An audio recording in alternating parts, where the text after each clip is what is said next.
औज़ुबिल्लाहिमिनश्शैतानिर्रजीम बिस्मिल्लाहिर्रहमानिर्रहीम।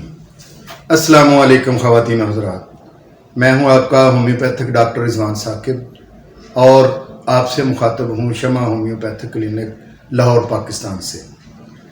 आइए आज हम बात करते हैं बालचर है उसके हवाले से, जिसको बाल खुरा भी कहते हैं, बालचर भी कहते हैं, इसको एलोपेशिया एरियाटा भी कहते हैं।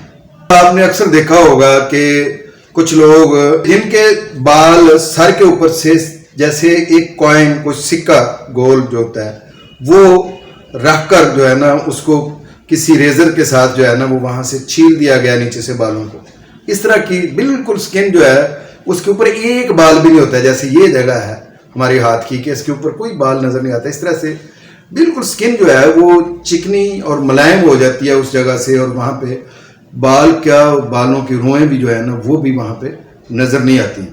और ये जो पैचेस हैं वो गोल दायरे की शक्ल में जो बाल उतर जाते हैं वो फिर सर के कभी एक हिस्से से उतरे होते हैं, कभी दूसरे हिस्से से, कभी तीसरी जगह से, और ये गोल दायरे से बनते जाते हैं। ये पैचेस जो हैं वो कॉइन की सूरत में वो बनते चले जाते हैं सिक्के की सूरत में, और वो फिर बाद में सिक्के जो है ना वो आपस में मिलकर एक बड़ा गोल दायरा बना देते हैं।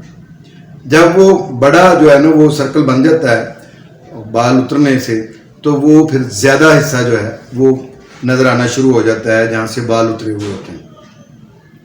ये ख़वातीन में भी और मर्दों में भी तकरीबन यकसा मर्ज़ है, और अक्सर ये ज़्यादातर बच्चों में और 30 साल की उम्र तक के लोगों में ज़्यादा देखने में आया है कि ये ऑटो इम्यून डिजीज़ है। ऑटो इम्यून डिजीज़ क्या होती है? हमारे जिस्म के अंदर जो होते हैं सेल्स वो एक दफाई निज़ाम होता है, इम्यून सिस्टम को वो जो है वो लेकर बैठे हुए होते हैं, यानी उसको वो चला रहे होते हैं, वाइट ब्लड सेल्स होते हैं। और बाहर से कोई भी मर्ज आता है तो ये वाइट ब्लड सेल एक हमारे पास मुदाफ़ती या दिफा वाली जो है ना फौज होती है, जो उसको आने वाली हर जरासीम का मुकाबला करती है, हर बैक्टीरिया का मुकाबला करती है। लेकिन बाज़ दफ़ा ऐसा होता है कि वो ये फ़र्क नहीं कर पाते कि ये बाहर से आने वाला बैक्टीरिया है, सेल है, या ये हमारा ही साथी है, तो वो अपने ही साथियों को बाज़ दफ़ा किल करना शुरू कर देते हैं, हमारे अपने ही वाइट ब्लड सेल्स। तो इस मर्ज़ को जब अपने ही वाइट ब्लड सेल जिस्म के अपने ही दूसरे साथी वाइट ब्लड सेल्स को किल करना शुरू कर दें तो इसको हम ऑटो इम्यून डिजीज़ कहते हैं। एलोपेशिया एरियाटा है, उसके अंदर भी जो सेल्स होते हैं वो चूंकि वो हमारे सेल ही जो है वो अपने ही सेल्स को मारना शुरू कर देते हैं, इसको भी हम ऑटो इम्यून डिजीज़ कहते हैं। वो लोग ज़्यादातर इस मर्ज में का शिकार होते हैं जो गंदा रहते हैं, गंदे माहौल में रहते हैं, सर को कम धोना, कम नहाना, इस तरह के जो मसाइल, और जिनके सर के में जुएँ खारिश होती है, वो लोग जो हैं वो इसमें अक्सर मुब्तला पाए जाते हैं। ये मुतद्दी मर्ज नहीं है, ये छूत का मर्ज नहीं है, ये एक से दूसरे को नहीं लगता। हमारी ख़ानदानी हिस्ट्री जो होती है, जेनेटिकली जो मुंतकिल हो सकता है, ये कि ख़ानदान में अगर बाप को था, भाई को है, तो बहन को भी हो सकता है। ये भी मुमकिन है कि ये विरासत से भी ये मर्ज चला आ रहा होता है बाज़ दफ़ा, तो ये हो सकता है। दूसरा ये कि ये मर्ज स्ट्रेस से, कम सोने से, इंसोमिया से भी बनता है, मैदे की मुसलसल खराबी रहने की वजह से भी ये मर्ज होता है, परेशान रहना, गमज़दा रहना और खौफज़दा रहना, ज़्यादा दिमागी काम करना, इससे भी ये होता है। जब आपके पास ऐसा कोई पेशेंट आए तो सबसे पहले आप उसका मियाज़न तलाश करें कि अगर सौरा है, सिफिलिस है, साइकोसिस है, तो आप सबसे पहले उसको एंटी मियाज़मेटिक मेडिसिन दें, उसके बाद इसका इलाज शुरू करें। इलाज में जो इसकी सबसे अच्छी दवाई है वो है पिक्स लिक्विड। पिक्स लिक्विड जो है वो 30 पोटेंसी में अगर दी जाए तो ये बहुत अच्छा काम करती है। 30 पोटेंसी में 5 ड्रॉप्स TDS यानी 3 टाइम जो है वो दिए जाएं, सुबह दोपहर शाम, तो ये बड़ी ही अच्छे असरात इसके हैं। इसके अलावा हमारे पास जो इसके वाले से मेडिसिन है जैबोरेंडी है। जैबोरेंडी ऊपर लगाने के लिए मदर टिंचर आप इसमें नारियल के तेल के अंदर जो है कोकोनट ऑयल में डालें, डाल के तो उसके ऊपर लगाएं। ये बहुत अच्छी मेडिसिन है। सीपिया है, सीपिया बहुत अच्छी मेडिसिन है ख़ास तौर पर ख़वातीन के लिए। और इसके अलावा हमारे पास फास्फोरस है।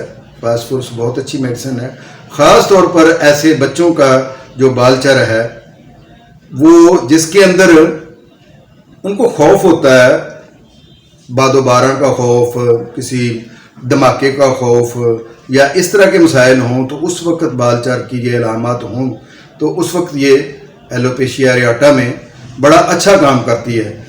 और इसके अलावा सेलेनियम बहुत अच्छी मेडिसिन है 200 में।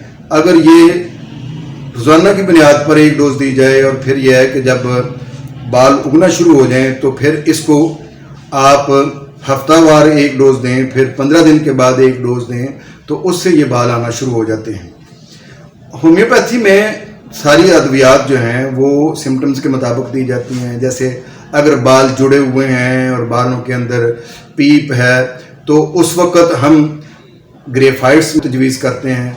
और अगर नहाने से बेजारी भी है और ख़ारिश भी है, फोड़े फिंसियाँ भी हैं और इसके साथ साथ जो है वो बालचार भी है, तो फिर सल्फ़र मेडिसिन है जो बड़ा अच्छा काम करती है।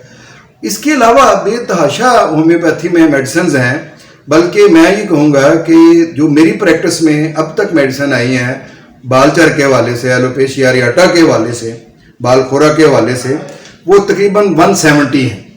अब 170 मेडिसिन को यहाँ एक वीडियो के अंदर सारी को डिटेल से बताना तो ज़्यादा मुश्किल है। क्यों कि हर पेशेंट की मेडिसिन जो है वो अलग होती है, अलामात के मुताबिक होती है। जो उसके सिम्टम्स हैं, साइंस हैं, उसके मुताबिक ही हम वो दवाई दे सकते हैं, वो मेडिसिन दी जा सकती है। इसके लिए यह है कि आप अपनी पूरी अलामात, पूरे साइन सिम्टम आप अपने होम्योपैथिक डॉक्टर को दें और वो डॉक्टर ये तजवीज़ करे कि आपके लिए कौन सी मेडिसिन जो है वो सूट करती है। और एक बात और जो मैं वजाहत ख़ास तौर पर करना चाहता हूँ कि ये ऑटोइम्यून डिजीज़ है। इसमें बाज़ दफ़ा 3 माह, बाज़ दफ़ा 6 माह, बाज़ दफ़ा पूरा साल लग जाता है। एलोपेशिया होम्योपैथी के अंदर मुकम्मल तौर पर काबिल इलाज है अल्लाह के फजल से, और इसका होम्योपैथी के अंदर बिल्कुल बेहतरीन इलाज मौजूद है। आप अगर खुदा न खास्ता एलोपेशिया के पेशेंट हैं या आपका कोई अजीज़ एलोपेशिया एरियाटा का, बालचर का, बाल खोरा का मरीज़ है, तो आप, मेरा ये व्हाट्सएप नंबर मौजूद है, इस पर मुझसे भी रब्ता कर सकते हैं। और अगर आपके पास कोई अच्छा होम्योपैथ डॉक्टर करीब मौजूद है तो आप उसको चेकअप करवाएं रेगुलर और उससे मेडिसिन लें। इंशाअल्लाह आप शिफा याब होंगे। बहुत शुक्रिया। अल्लाह हाफिज़। अस्सलामु अलैकुम।